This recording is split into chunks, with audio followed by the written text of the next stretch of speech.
4 goblins in the fighter's room, 3 in the paladins and rogues rooms, and 2 in mine. The fighter and paladin come up with the idea to throw the potions at the goblins, believing that they could harm them. They throw. Cue 20 minutes of the DM rolling for random effects. Instantly, the tower is filled with water and we all breathe perfectly fine in it, and 2 of the goblins turn into buff, invisible, flying, hairy, gender-switched goblins. Buy what's not down, nobody, ground life pulse not here, and you're not welcome back to another Pathfinder JPEG. I hope you're not doing well. I guess today is reverse day and I wasn't told about it. Anyway, after not jumping into the video, I just wanna not slowly and meanly ask you to not smash the like on the video. And yeah, anyway, with that being said, I hope you don't enjoy the video. DM made a man cry. Be me, Goblin Bard. Be not me. DM, Barbarian Dwarf. D, Nor Elf Detective. E, and Human Monk. D is a manly man. Claims to have never cried in a day of his life. The I ate a bowl of nails with no milk sort of fellow. Proceeds to talk about DM's emotional romance era adventure. Is a little annoying, but is a good enough guy all around. One day, spills how he loves music, and Age and I get a wicked idea. We pitch a one-shot based on a random emotional song. I assume Age is the Human Monk. DM concocts a music-based post to see if we can get this dude to have a twinge of emotion. Next session, we are hired by Jack Popper, an elderly man who has vivid memories of a green beast in a cave that he met when very young, doesn't recall much and is dying, and wants closure. We get some info and he recalls an old pirate ship wrecked on a beach and wild cherries growing on bushes nearby. Detective E is on the case. We wander about and eventually spot the old ship miles from Jackstown. We start investigating and find what appears to be emerald-colored scales, slightly faded from age. DM has E roll to see if he can identify scales and passes. It's from a green dragon. Party prepares for a fight and enters the cavern and finds a dragon skeleton. Huh, guy's been dead for ages. We bring Jack to the cave to see the bones, and he talks about how he had been raised in the barony that used to be there, a small place called Honolly. These eyes go wide. Jack starts crying and remembers everything. Oh, old friend, I'm so sorry for leaving you, Puff. Watch a grown man cry, and we learn that his mom used to sing it to him by coincidence. Just wanted to make him crack a bit, not this. He ends up loving the one-shot. What is the edgiest character that you can come up with that can still work with the party? Tiefling Dragon Sorcerer. Bored from the corpse of his mother. Bored? Born?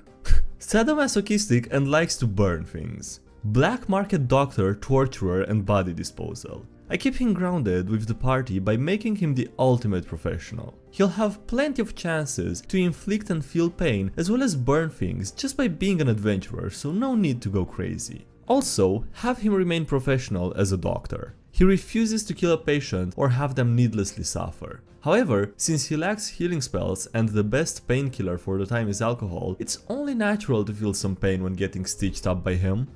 Nah, I think this is just like the least edgiest D&D character. A use for all my stockpiled character sheets. Be me. Last D&D game was years ago. Make millions of character sheets to fill the void in my heart. Feels bad, man, that JPEG. Be also me, part of an artist Discord server. Joke about DMing an official Discord server D&D campaign. People are actually interested. Get 4 people to join. Actually able to schedule things. I had to shift around my work schedule, but them's the breaks. Need to plan the campaign. Been finally watching Hunter x Hunter. Idea, that JPEG. Official adventurer entrance exam based off of Hunter exam. Tweak some things to not make it a 1-for-1 copy. Perfect setting to use all of my unused characters as NPCs. Make a few other NPCs and the campaign starts. Players love the shit out of all my characters. One PC likes my favorite character so much they want to romance her. Everyone is having fun. Feels good, man, that JPEG.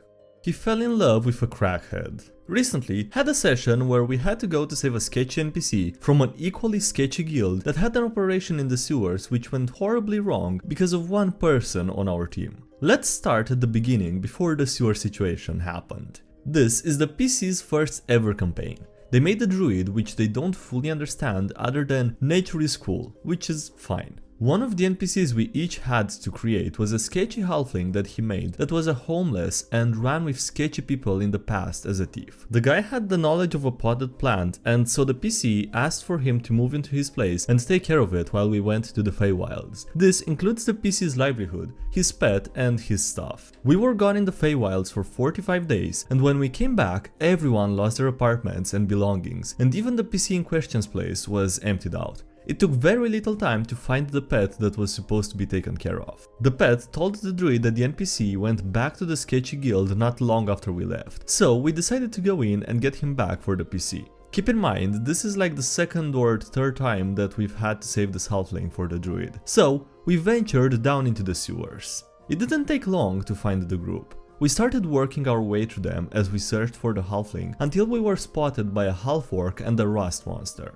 We engaged, but this is where things went bad. The druid fell in love with the rust monster, thinking it was a giant bug in which he used ensnared to keep the party away from the monster so he could be friended, not caring that it was eating my armor and weapon. The fight kept going. The druid did nothing to help us and halfway through kept saying, "I told my friends not to attack you." He never did. Towards the end of the fight, with only a couple of remaining enemies, he decides to abandon it and heals the rust monster with his last healing spell and spends the rest of the time feeding it equipment that we gathered without asking us. After finishing off the last enemy, the half-orc from before, that took forever to bring down, we got back up and healed, and we had no choice but to surrender due to our weakened state. The druid demanded to see the halfling, not caring about our condition, as well as saying that he was taking care of the rust monster, which the half-orc really didn't care for all too much. I'm not sure if it's just me or the story is somewhat hard to follow, but it's really annoying. Anyway. The half-orc agrees and brings him to the halfling who wasn't a prisoner at all, while the rest of us had to disarm and prepare to become prisoners. This is where we find out that the NPC left the house, took his stuff, dished the animal, destroyed the druid's livelihood, and barely made an effort to find the group that was supposed to take care of him while the druid was away. The half-orc then had everyone stand in line for possibly prison, which everyone accepted, excepting the druid. He decided to attack the orc with an ice knife, at which point we figured that we needed to run away. I grabbed our gear that we dropped and ran with the group. The druid went back for the halfling. Almost everyone got away, except the druid and the halfling, and there was no way we could go back for them, not in our state. I asked the guy why he would throw us all under the bus like that when we were helping his character, and he said, "That's just how my character is. Nature first, friends and family second." At the end of the session, we talked about getting healed to go back to save them, but next time I'm going to ask, why should we? He literally didn't care about our well-being and would probably throw us to the wolves if it meant that they wouldn't be hungry. Yeah, I don't know, I mean, it's just always really weird, or I don't know, like, why? When people decide to make a character that doesn't actually, you know, properly cooperate with the party, I guess you could say. Yeah, I think that's a good way to put it. Upsetting the gods at level 2. Be me, a divine soul sorcerer. Be not me, a standard rogue, a paladin, and a fighter with lots of boomsticks. Normal, usual goblin killing campaign.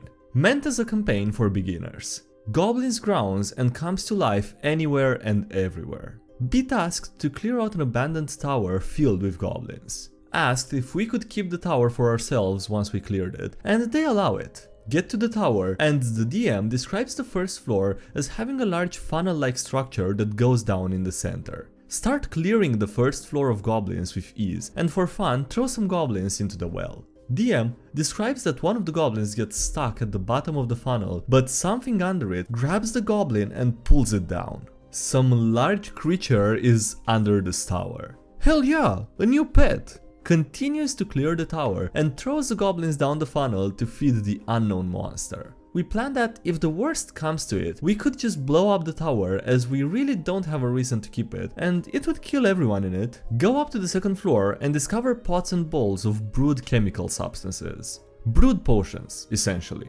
Decide that we also want those potions for ourselves, but we find no vials to put them in. Let's just carry the bowls, says the fighter. The fighter and the paladin start carrying the bowls filled with potions like waiters to the next floor, where we find 4 doors, and with perception check we can hear goblins sleeping inside of it.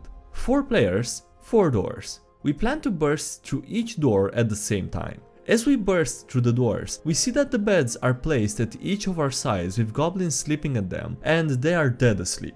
4 goblins in the fighter's room, 3 in the paladins and rogues rooms, and 2 in mine. The fighter and paladin come up with the idea to throw the potions at the goblins, believing that they could harm them. They throw. Cue 20 minutes of the DM rolling for random effects. Instantly, the tower is filled with water and we all breathe perfectly fine in it, and 2 of the goblins turn into buff, invisible, flying, hairy, gender-switched goblins. I don't remember the specifics on what happened, but apparently, with some reverse wishes and stuff, the tower became almost like an endless water source that couldn't get out of where the tower is. However, it's all reversed and the tower was not the tower, but everything outside was considered the tower. DM remembers and reminds us of the alchemy room below that was filled with potions. Potions that start spreading and leaking through the entire tower. So whenever you'd consume water, a random effect would take place. I start freezing for no reason after drinking the water, and the fighter lost his shoe, grew another toe, and got back his shoe. Due to the schedule, we had to wrap up early and leave. We leave the tower and follow up on our plan B to blow it up, and it was also to test something with the physics. What was left behind was a large tower made of water that would give you a magical effect whenever drinking from it. A magical wonder that will be studied by arcanists. The DM says that outside of the game, the monster under the tower was a troll that survived the collapse but was stuck under it all. But because of the water and the potion effect, the troll will be drinking the potions, getting strong and stronger after every minute. I was not there for the session after it, but apparently they had a confrontation with a god after this incident, I guess. Oh god. Right, so the guys didn't actually get upset this session. They got upset in the next one and we're not sure what happened. I hope the troll got killed. Jesus Christ. Also, it's got to be really lucky to only get stronger, right? Like none of those random effects kills him or does any damage at any point. That's pretty lucky, honestly.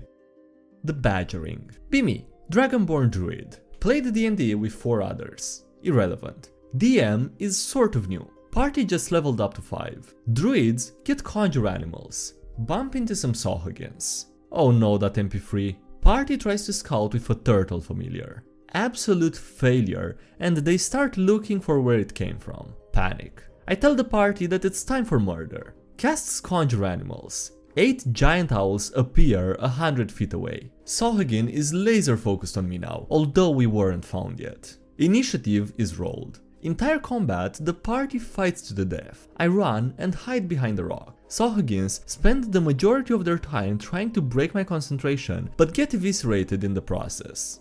Big Sahagin champion rushes me and deals 3/4 of my health instantly.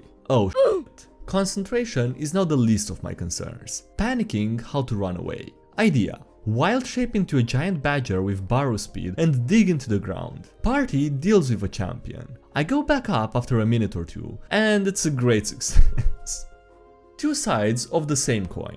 I was making a paladin character, and while reading about Grumsh, the one-eyed orc god, I saw that he also went by the name of Talos. I also have a cleric that worships Talos. I made my cleric way before my paladin, so I wasn't expecting any of my characters to be related somehow. Just it's really funny how the 2 religious classes have the quote-unquote same god and don't even know it. It's a fun little random trivia fact for the campaign. Anyway, on that note, that's gonna be it for today's video, so thank you so much for watching, I hope you enjoyed. Don't forget to leave a like if you did, and subscribe for more if you haven't already. Also, thank you to everyone supporting the channel on Patreon, as well as here on YouTube, I appreciate it a lot, so thanks so much for that. Links below if you want to check those out, as well as links to the social media, Discord, Subreddit, anything else. And yeah, that's it, thanks again for watching, and I'll see you next time, have a great day, bye!